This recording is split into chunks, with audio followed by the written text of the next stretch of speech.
بسم الله والصلاة والسلام على رسول الله. اللي بيحب النبي يصلي عليه، عشان هنتكلم عن البروتين، الفراخ البيضة التسمين اللي قلب الميديا اليومين دول.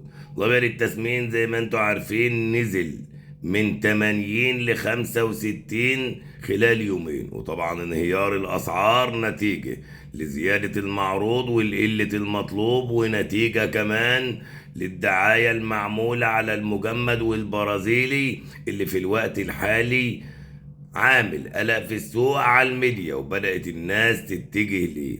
أما لبن التسمين عمود السوق ورمانة الميزان، وبيسحب وراه كمان كل المنتجات. فلبن التسمين أساس ارتفاع أسعار الكتكوت، وأساس ارتفاع أسعار الأمهات، وأساس ارتفاع باقي الأسعار بتاعة المنتجات وبتاعة البروتين والبيض كمان. لبن التسمين بجر وراه.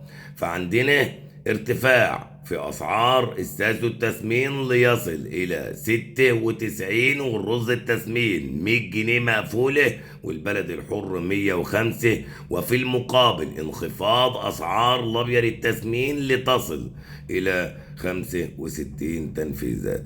هتستنوا حكم محكمة السوق آخر النهار، وهنا من محافظة الدقهلية بتحكم المحكمة عادلة ما بين المربيين والتجار، وبيبان سعر البيع آخر النهار.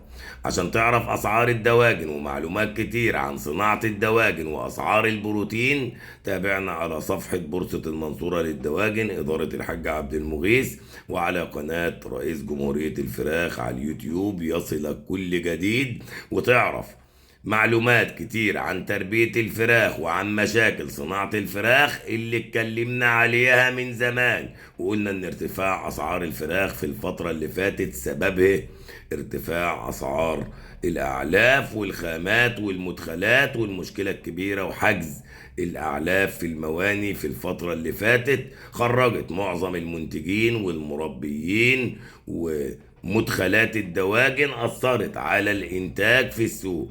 ففي الوقت الحالي بنناشد المسوقين، وبنناشد المربيين، وبنناشد التجار لضبط حركة السوق وعدم هبوط السوق عن 65 لاستقرار الأسعار وضبط حركة السوق خلال الأيام الجاية إن شاء الله. فالعدالة حلوة ما بين الاتنين، سواء أبيض تسمين أو كتكوت أو تجار أو مربيين أو جميع العاملين في مجال صناعة الدواجن أجمعين. العدالة حلوة، والمفروض يكون في عدالة ما بين سعر التكلفة وسعر البيع، والمفروض يكون في عدالة ما بين المربيين والتجار، والمفروض الفراخ توصل للمستهلكين بأسعار تناسب الجميع.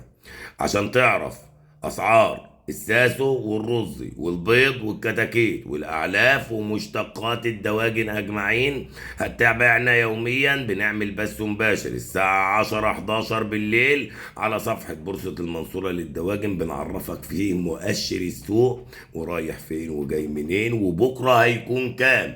وكمان بنعمل بثات على اليوتيوب، وبنرفع فيديوهات باستمرار بنعرفك فيه اللي رايح واللي جاي ومؤشر السوق خلال ايام، واللي جاي شكله ايه مع التجار والمربيين. والكلام ده قايلينه من زمان، وقايلين على الفجوه اللي هتحصل في السوق، وقايلين كمان ان طبق البيض هيوصل ل 120، وقلنا ان الابيض التسمين هيتخطى ال70، وقلنا ان الساسو التسمين هيروح في ال 100 جنيه. نشوفكم من خير لخير، وما ننساش